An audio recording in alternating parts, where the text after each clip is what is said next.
Hi అండి, అందరికీ నమస్కారం. Welcome back to my channel. ఈరోజు మన రెసిపీ వచ్చేసి నాటుకోడి పులుసు. పల్లెటూరు స్టైల్లో, మా ఊరి స్టైల్లో. కాకపోతే మేము ఇది కట్టెల పొయ్యి మీద వండలేదు, గ్యాస్ పొయ్యి మీద వండినాం. ఇది జొన్న గడకలోకైనా, రాగి సంకటిలోకైనా, ఇవి జొన్న పిండితో అట్లు పోసుకుంటే కూడా చాలా బాగుంటుంది. ఇది బియ్య పిండి అట్లలో కూడా బాగుంటుంది. పూరికి, గారెకి, ముద్దగారెలకి, పూరీలకి చాలా బాగుంటుంది నాటుకోడి పులుసు. ఇది వేడివేడి అన్నంలో, బగారా రైస్లో కూడా చాలా బాగుంటుంది.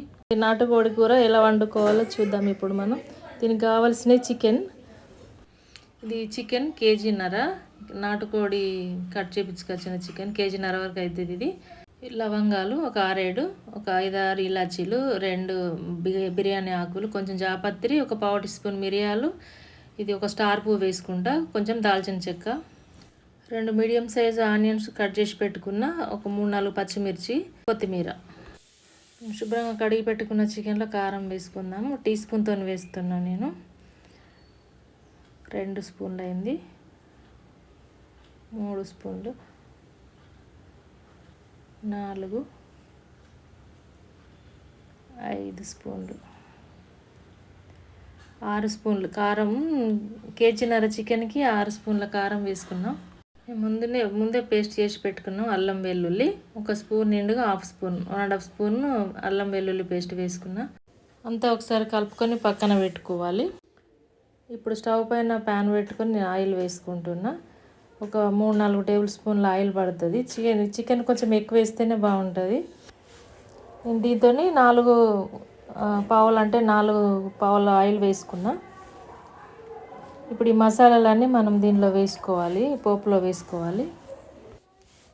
ఒక పువ్వు వేసుకున్నా నేను, ఇలాచీలు, లవంగాలు, దాల్చిన చెక్క, బిర్యానీ ఆకు, జాపత్రి కొంచెం, ఇవన్నీ ఇందులో వేసుకొని, ఒక 1/2 టీ స్పూన్ మిరియాలు వేసుకొని కొంచెం వేడయ్యే వరకు ఫ్రై చేసుకోవాలి.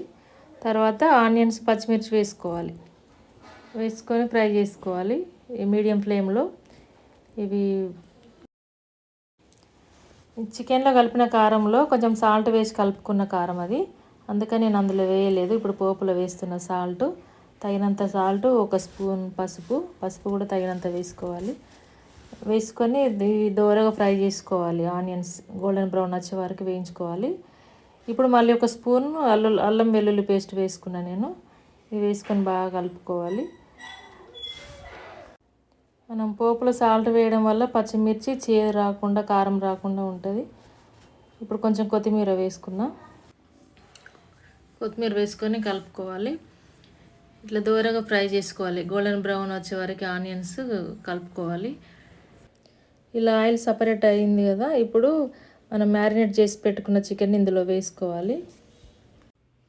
మనం చికెన్ కడుక్కున్నప్పుడు అందులో వాటర్ లేకుండా చేసుకోవాలి. వాటర్తో సహా వేస్తే ఇప్పుడే వాటర్ ఊరి ఉడికిపోతుంది, ఫ్రై కాదు. వాటర్ లేకుండా చికెన్ ఫ్రై చేస్తేనే కాసేపు ఆయిల్లో బాగుంటుంది. వేసుకొని అంతా కలుపుకోవాలి. అసలు ఊర్లోనైతే మా మామయ్య కోడి కట్ చేపిస్తే, కోడిని కట్ చేసిన తర్వాతనే నీట్గా కడుక్కొని పసుపు రాసి, ఉప్పు రాసి కడిగిపిచ్చేసి కట్ చేపిస్తుండే. కాసేపు మూత లేకుండానే ఫ్రై చేసుకున్న తర్వాత మూత పెట్టుకోవాలి. వెంటనే మూత పెట్టద్దు. వెంటనే పెట్టినాం అనుకోండి ఇట్లా వాటర్ వచ్చేస్తాయి. అందుకని కాసేపు ఫ్రై చేసిన తర్వాతనే మూత పెట్టుకున్నా. ఆయిల్లో ఫ్రై చేసుకున్నట్టు ఉండదు కూర, డైరెక్ట్ మూత పెట్టేస్తే. కాసేపు ఫ్రై అయినాకనే మూత పెట్టుకున్నా నేను. ఇది ఇందులో వాటర్ పోయలేదు కదా, చూసుకుంటూ ఉండాలి. మీడియం ఫ్లేమ్లోనే ఉడికించుకోవాలి. హైలో పెడితే అడుగంటుతుంది కర్రీ. మళ్ళీ ఒకసారి కలుపుకోవాలి. ఊర్లో చికెన్ షాపులు ఉండేటివి కాదు మా ఊర్లో. ఎవరైనా చుట్టాలు వచ్చినా ఇంట్లో కట్ చేయించుకోవాలంటే నీట్గా కట్ చేసి బావి దగ్గర ఇచ్చిపోతుండే చికెన్.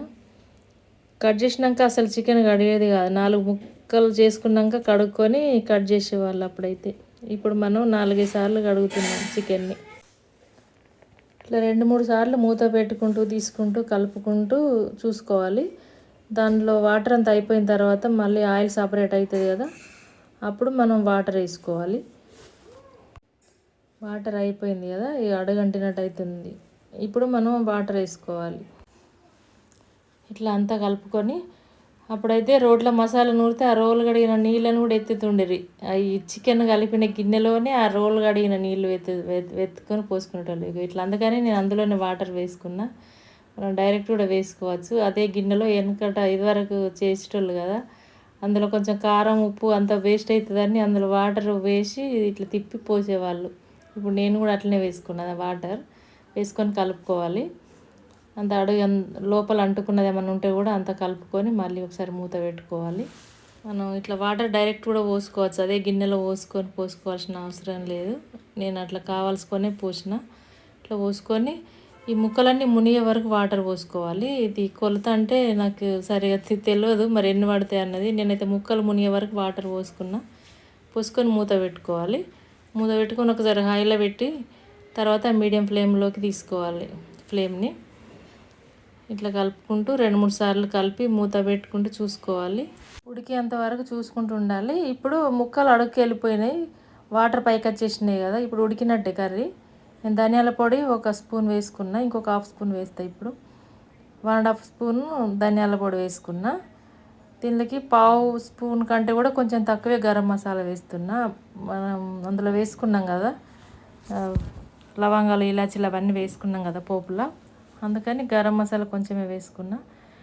మనకి కూర ముక్కలు అడుగు వెళ్ళిపోయి వాటర్ పైకి వచ్చేసి సూప్ అంతా పైకి వచ్చేసి బబుల్స్ లాగా వస్తాయి కదా, అప్పుడు కూర ఉడికినట్టే. ఇప్పుడు అంతా కలుపుకొని మనం ఉడికిందో లేదో చెక్ చేసుకుందాం. మనకు కొంచెం సూప్ ఎక్కువ అయింది అనిపిస్తే మూత పెట్టకుండా కాసేపు ఉంచితే కూడా సూపు తగ్గిపోయి చిక్కగా అయిపోతుంది. ఎక్కువ సూప్ అనిపిస్తే అట్లా కూడా చేసుకోవచ్చు. ఇప్పుడు అంతా కలుపుకొని ఉడికిందో లేదో చెక్ చేసుకుందాం.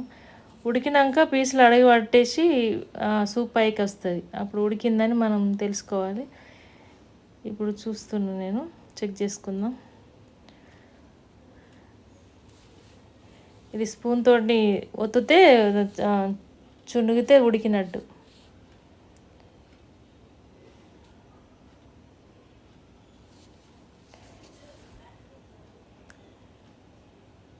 ఇట్లా అంటే వస్తుంది కదా, ఉడికింది చికెన్ మంచిగా ఉడికింది.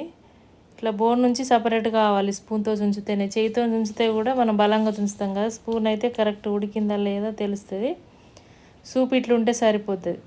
ఇది కొంచెం 10 నిమిషాల తర్వాత ఇంకొంచెం చిక్కగా అవుతుంది.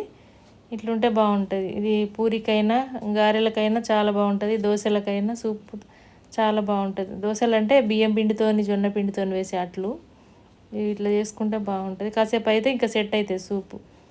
ఇట్లా ఆయిల్ పైకి వచ్చింది అనుకోండి, మనం స్టవ్ ఆఫ్ చేసుకోవాలి. మనం ధనియాల పొడి వేసుకున్నాక మనం కలుపుతుంటేనే చిక్కగా అయిపోతుంది సూప్. ఇప్పుడే మళ్ళీ కొంచెం చిక్కగా అయిపోయింది. పీసులకు అట్లా సూప్ అంటేటట్లు ఉండాలి. ఎక్కువ సూప్ ఉంటే కూడా పీసులు వేరే అవుతాయి, సూప్ వేరే అవుతుంది. ఇట్లుంటే సరిపోతుంది. ఇది మనం తినే టైం వరకు ఇంకా మంచిగా సెట్ అవుతుంది. చికెన్ రెడీ అయిపోయింది. నాటుకోడి పులుసు, పల్లెటూరు స్టైల్ నాటుకోడి పులుసు రెడీ అయిపోయిందండి, ఉడికిపోయింది. ఇప్పుడు కొంచెం కొత్తిమీర వేసుకొని నేను స్టవ్ ఆఫ్ చేసుకుంటున్నా. అంత ఒకసారి కలిపి మూత పెట్టుకోవాలి. మా ఊర్లోనైతే మొన్నటి వరకు చికెన్ షాపులు లేవండి. ఒక 20 సంవత్సరాల కింద కూడా చికెన్ ఇంట్లో కట్ చేయించుకోండి. చూడండి దగ్గరికి వచ్చేసింది, ఆల్రెడీ దగ్గరికి వచ్చేసింది. సగం వరకు కథం కూడా అయిపోయింది మా చికెన్. తిన్నారు అందరూ. ఇప్పుడు కొంచెం ఉంటే నేను ఇది గిన్నెలోకి తీసుకుంటున్నా. ఇట్లా ఉండాలి కర్రీ. ఎక్కువ సూప్ ఉంటే కూడా బాగుండదు, అట్లానే మరి దగ్గర ఉంటే కూడా బాగుండదు. పూరి ఉన్నప్పుడు కొంచెం సూప్ ఉంటేనే బాగుంటుంది. ఇది పూరికైనా గారెకైనా రైస్లోకైనా గడకలోకైనా అన్నిట్లో బాగుంటుంది.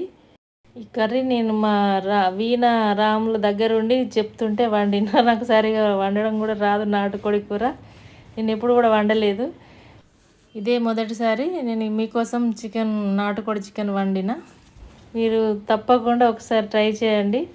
ఈ వీడియో నచ్చినట్లయితే లైక్ చేయండి, షేర్ చేయండి మీ ఫ్యామిలీ మెంబర్స్కి, ఫ్రెండ్స్కి. మన ఛానల్ని కొత్తగా చూసినట్లయితే సబ్స్క్రైబ్ చేసుకోండి. Subscribe please. ఇంతేనండి, భయంగా చేసిన కర్రీ రెడీ అయిపోయింది.